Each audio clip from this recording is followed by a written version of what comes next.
Welcome back. Time to celebrate. Today marks the start of Hispanic Heritage Month. And it's a time to recognize the contributions and the influence of Hispanic culture on our nation's achievements, culture, as well as history.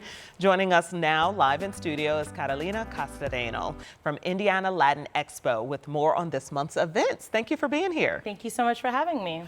So events and celebrations, they have actually been, usually they're happening everywhere, but many have gone virtual. Why is that happening this year?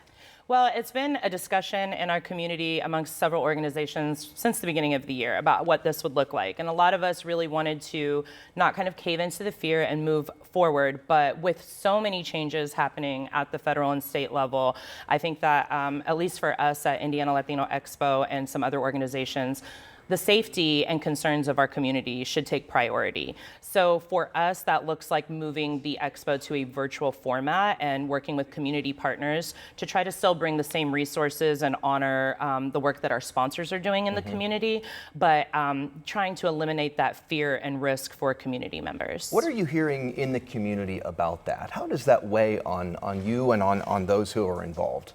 Yeah, so aside from working for the organization, I'm also a community advocate, and I have a coalition that I co-founded called ALMA, which is the Alliance for Latino Migrant Advocacy. So that allows me to be boots on the ground and kind of have my ear to the ground as well.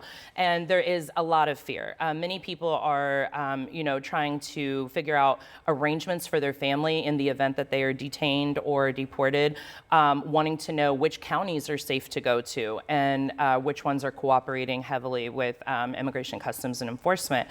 And so this has created fear just in everyday routine, getting to and from work or getting their kids to and from school. So things like celebrations during Hispanic/Latino Heritage Month would normally be something we're all coming out for, but it's kind of a less concern at this point. So if they're fearful of going to live their everyday lives, they're even more fearful of congregating, is what I'm hearing. Yeah. So despite that fear, you all as organizers wanted to still make sure that this moment was being marked with some celebration and honoring and awareness of the issues too.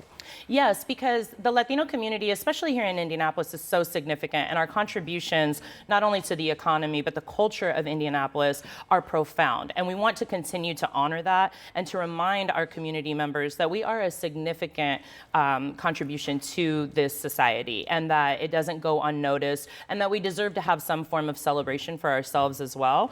We just have to exercise a lot more caution these days. Okay, so how can people take part in this? How can we be involved? Sure. So on our website for the Indiana Latino Expo, which is indianalatinoexpo.org, we have some resources. There's a tab dedicated to the expo, so it'll go into detail about the partnerships that we have with the community and how we are planning to still bring those resources.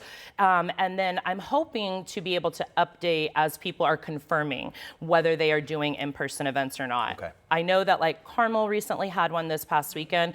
I heard that was amazing. I heard about that one. It was, but the other caveat to that was that it was not as many Latino attendees as other demographics, and again, for the fear. So there's still ways to be able to learn about the culture and to participate in celebration. It just may look a little bit different, and I think people are moving to more controlled areas, maybe with registrations. I know that we have done that in the past, and that's what I do with my coalition to make sure that we can contain who's coming in and out and people feel a little bit more safe. All right. Okay. Thank you so much for being here. Let's put the information on our website. We'll have it eventually. I don't think we have it at this moment, but later we'll have it at WTHR.com/SceneOn13 if you want to check out those links for what's going on this month. Absolutely. Thank you for coming to share. Thank you so much. To lend perspective and also to elevate. Thank you so much. Absolutely. Thank you so much for your time. Yeah. Hey,